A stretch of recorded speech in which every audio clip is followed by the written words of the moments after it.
Hello students. तो last class में हमने हमने रदर फोर्ड है ना न्यूक्लियर मॉडल ऑफ एटम देखा था, है ना। आज हम इसके ड्रॉबैक्स पढ़ेंगे, है ना। सो ड्रॉबैक्स पढ़ने के लिए हमें कुछ कुछ चीज़ें पता होना चाहिए पहले, है ना। पहले तो हमें कुछ क्लासिकल, है ना, फिज़िक्स की नॉलेज होनी चाहिए। सो क्लासिकल फिज़िक्स कहता है ना, कि अगर कोई चार्ज पार्टिकल है ना, ये है आपका चार्ज पार्टिकल, ठीक है। ये चार्ज पार्टिकल है और ये एट रेस्ट पे है ना, एट रेस्ट पे। तो ये क्या करेगा, ये ओनली इलेक्ट्रिक फील्ड जनरेट करेगा, है ना। ओनली इलेक्ट्रिक फील्ड जनरेट करेगा, ठीक है। अगर वही चार्ज पार्टिकल, है ना, थोड़ा मूव करना चालू कर दे, है ना। सो चार्ज पार्टिकल, इसने क्या किया, ये मूव करना चालू कर दिया और वेलोसिटी जो है वो क्या है, कांस्टेंट है ना, नॉट एक्सेलरेटिंग। सो ये इलेक्ट्रिक फील्ड भी जनरेट करेगा एंड ये मैग्नेटिक फील्ड भी जनरेट करेगा, दोनों ही जनरेट करेगा, है ना। ये आपका जो चार्ज है, और अगर यही चार्ज पार्टिकल जो है कि वो, है ना, क्या हो, यही चार्ज पार्टिकल वेलोसिटी जो है वो बढ़ना चालू कर दे या घटना चालू कर दे, है ना। डैट मीन्स ए, है ना, A is constant. A means acceleration हो यहाँ पे, यानी कि इस पे एक कांस्टेंट आपका फोर्स लग रहा हो, तो उस केस में ये इलेक्ट्रिक फील्ड भी प्रोड्यूस करेगा, है ना, मैग्नेटिक फील्ड भी प्रोड्यूस करेगा एंड इलेक्ट्रोमैग्नेटिक, है ना, रेडिएशन भी प्रोड्यूस करना चालू कर देगा, है ना। सो ईएम रेडिएशन भी चालू हो जाएंगे। सो ये आपके तीन तरह के क्या हैं, आपके टाइप हैं, आपके सिचुएशंस हैं चार्ज पार्टिकल के। अब थोड़ा ईएम रेडिएशंस के भी बारे में जान लेते हैं। सो इलेक्ट्रो मैग्नेटिक, है ना, रेडिएशंस और, है ना, और वेव, है ना, इलेक्ट्रोमैग्नेटिक वेव। सो ये जो इलेक्ट्रोमैग्नेटिक रेडिएशन है या जो वेव है, ये क्या करता है कि ये आपका, है ना, ये जस्ट लाइक आपका क्या होता है, एनर्जी, है ना। इसके इलेक्ट्रोमैग्नेटिक रेडिएशन मीन्स एनर्जी, है ना। सो ये सन से भी जो जो रेडिएशंस आती हैं वो भी वन टाइप ऑफ क्या होती है ना। सो फॉर एग्जांपल, है ना, मैं इसको और अच्छे से भी डील करूँगा, है ना, हमें ये पढ़ना ही है। अभी जस्ट मैं आपको बता रहा हूँ क्या, कि फॉर एग्जांपल जो सन से अपने को सन लाइट जो आती है वो भी वन टाइप ऑफ क्या है, इलेक्ट्रोमैग्नेटिक रेडिएशन है, ठीक है। तो वो जस्ट अ फॉर्म ऑफ, सो इतना भी आप जानो कि इलेक्ट्रोमैग्नेटिक रेडिएशन जो होता है वो क्या होता है, आपका वन फॉर्म ऑफ एनर्जी होता है ना। अब हम थोड़ा सर्कुलर मोशन के बारे में जानते हैं ना। सो सर्कुलर, है ना, मोशन के बारे में भी हम जान लेते हैं कि सर्कुलर मोशन क्या है। सो सर्कुलर मोशन के लिए क्या कंडीशन है ना, कि एक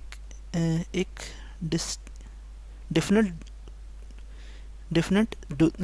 डिस्टेंस पे, है ना, एक डिफरेंट डिस्टेंस पे, है ना, आपका एक पार्टिकल जो है उस पर वो ऐसे रिवॉल्व कर रहा है आपका, है ना। सो इस तरीके से वो क्या कर रहा है ना, वो रिवॉल्व कर रहा है। और जब वो रिवॉल्व कर रहा है ना, तो उस पर दो तरह की, है ना, फोर्स लग रहे हैं, है ना। एक जो है आपका टुवर्ड द सेंटर लग रहा है, और एक आपका क्या लग रहा है कि ये टेंजेंशियल फोर्स लग रहा है ना। So toward the centre and tangential force. So toward the centre जो फोर्स लगता है उसे हम बोलते हैं सेंट्रीपिटल, है ना, फोर्स, है ना। ये होता है आपका टुवर्ड, है ना, द सेंटर, है ना, toward the centre.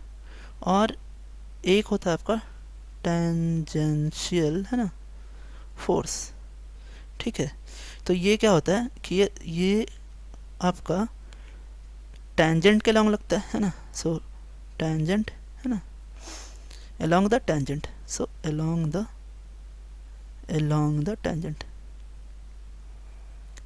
along the tangent। ठीक है, सो अब बात क्या है कि टेंजेंशियल फोर्स जो होता है वो वेलोसिटी के मैग्नीट्यूड को, है ना, सो मैग्नीट्यूड को बढ़ाता है या घटाता है।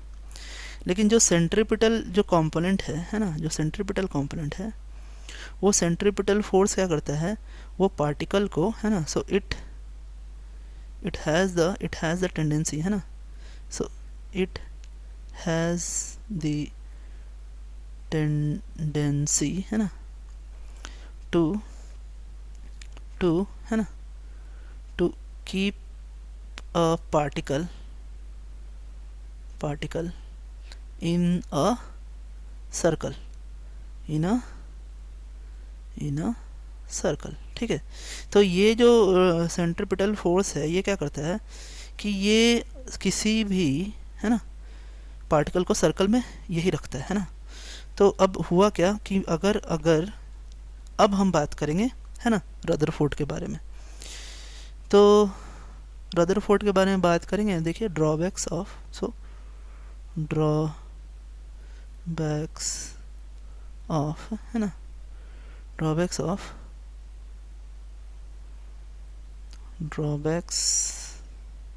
ना, ड्रॉबैक्स ऑफ, है ना, रदरफोर्ड, है ना, मॉडल। तो सबसे पहला तो इनका जो ड्रॉबैक था, वो फर्स्ट ड्रॉबैक ये था कि इन्होंने बोला कि जो इलेक्ट्रॉन जो होता है वो प्लैनेट्स का एनालॉजी है ना, सो प्लैनेट्स का एनालॉजी है। और जो आपका न्यूक्लियस है वो सन का एनालॉजी है ना। लेकिन प्रॉब्लम ये है कि प्लैनेट और जो सन है, एक तो ये दोनों ही क्या है, जायंट बॉडीज़ हैं। क्या है? जायंट बॉडीज़ हैं, साथ में ये न्यूट्रल हैं। क्या है? न्यूट्रल बॉडीज़ है ना, न्यूट्रल हैं। और न्यूक्लियस पे पॉजिटिव चार्ज है और इलेक्ट्रॉन पर नेगेटिव चार्ज है। उसके ऊपर ये क्या है, टाइनी पार्टिकल्स हैं। क्या है? टाइनी पार्टिकल्स हैं, है ना। सो ये सबसे बड़ा ड्रॉबैक, पहला ड्रॉबैक था आपका, है ना। दूसरी बात यहाँ हुई कि सन, है ना, सन एंड प्लैनेट, है ना, प्लैनेट के बीच में जो फोर्स लग रहा है उसको हम बोलते हैं ग्रेविटेशनल, है ना, फोर्स, है ना। और यहाँ न्यूक्लियस, है ना, और इलेक्ट्रॉन के बीच में जो फोर्स लग रहा है इसको बोलते हैं इलेक्ट्रो, है ना, स्टैटिक फोर्स। अभी प्रॉब्लम ये है कि ग्रेविटेशनल फोर्स जो है वो ऑलवेज क्या होता है, अट्रैक्टिव होता है। और इलेक्ट्रोस्टैटिक फोर्स जो है वो कभी रिपल्सिव भी हो सकता है। सो ये दोनों में एक बहुत बड़ा डिफरेंस है ना। सो क्या हो सकता है, ये रिपल्सिव भी हो सकता है। ठीक है, अब आगे देखिए। नेक्स्ट बात है कि क्या होता है, जैसे जो आपका ऑर्बिट है ना। सो जैसे यहाँ सन है आपका, है ना, और ये सन के बाहर जो ये ऑर्बिट्स हैं, तो ये ऑर्बिट में क्या होता है कि एक ऑर्बिट में एक ही प्लैनेट है, एक ऑर्बिट में एक ही प्लैनेट है सोलर सिस्टम में, है ना, सोलर सिस्टम। ठीक है, ये है आपका सोलर सिस्टम और ये है आपका क्या, एटम, है ना। सो एटम में क्या होता है, न्यूक्लियस, और इसके चारों ओर क्या होते हैं, ऐसे ऑर्बिट्स होते हैं। सो ये n = 1, n = 2, n = 3, n = 4। अब यहाँ क्या है कि यहाँ सेवरल इलेक्ट्रॉन्स हो सकते हैं, है ना, एक से ज़्यादा इलेक्ट्रॉन हो सकते हैं। ठीक है, तो जो ये एक से ज़्यादा इलेक्ट्रॉन है तो ये भी आपका एक डिफरेंस है ना। सो ये है आपका एटम। तो ये उन्होंने जस्ट बोला था क्या कि electrons revolve around the nucleus, है ना, जस्ट एज प्लैनेट्स रिवॉल्व, है ना, अराउंड सन, है ना। सो उन्होंने एनालॉगी किया था क्या, एटम को किससे एनालॉगी किया था, है ना, एटम को एनालॉगी किया था सोलर सिस्टम से, जो कि सेम नहीं है ना, डिफरेंट है।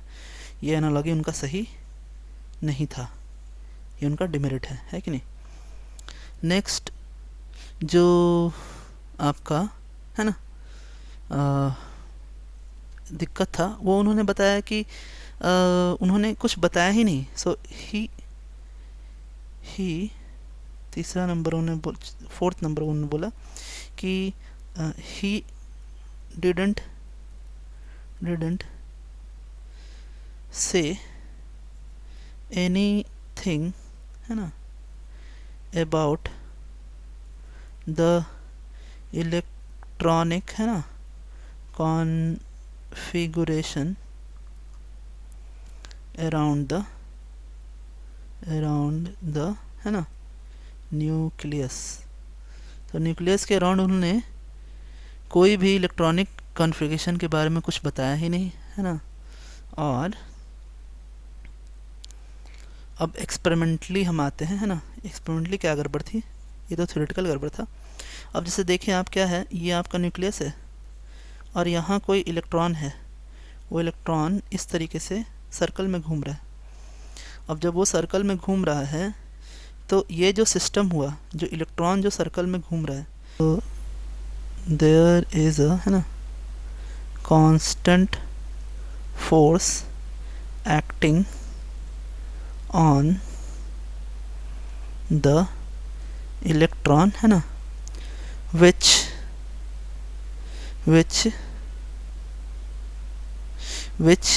is making it in the orbit, है ना। और ये फोर्स हम क्या बोलते हैं, है ना, सेंट्रीपिटल फोर्स बोलते हैं ना। अब ये जो सेंट्रीपिटल फोर्स है, यही फोर्स के वजह से इलेक्ट्रॉन जो है वो ऑर्बिट में घूम रहा है। और जब भी कोई चार्ज पार्टिकल, है ना, उस पर कोई फोर्स लग रहा हो, यानी एक्सेलरेशन क्या हो, कांस्टेंट हो, है ना, तो जब एक्सेलरेशन कांस्टेंट हो उस केस में ये इलेक्ट्रिक फील्ड प्रोड्यूस करेगा। अभी कुछ देर पहले मैंने आपको बताया था मैग्नेटिक फील्ड प्रोड्यूस करेगा, और ईएम, है ना, रेडिएशंस भी क्या होगा, बनाएगा। और ईएम रेडिएशंस कहने का मतलब एनर्जी। अब होगा क्या कि जैसे ये इलेक्ट्रॉन, ये जो इलेक्ट्रॉन है ना, वो जब मूव करेगा, है ना, सर्कल में मूव करेगा तो इलेक्ट्रोमैग्नेटिक रेडिएशन बनाएगा, और electromagnetic radiation nothing but energy होती है। अब ऐसा होगा कि ये जो है, ये हर बार जब कभी भी घूमेगा तो घूमते हुए इसकी एनर्जी का लॉस होगा, है ना, एनर्जी बाहर की ओर निकलेगी। और जब एनर्जी बाहर की ओर निकलेगी for in the terms of EM radiation, तो इसका जो डिस्टेंस है वो कम होता जाएगा, और कम होते होते एक समय ऐसा आएगा कि ये न्यूक्लियस पे जाके गिर जाएगा आपका। और जब ये न्यूक्लियस पे गिरेगा तो ये एटम जो है आपका ख़त्म हो जाएगा। सो इस थ्योरी से क्या हुआ कि इलेक्ट्रॉन, है ना, इलेक्ट्रॉन फॉलोज, इलेक्ट्रॉन, है ना, electron follows a spiral path, spiral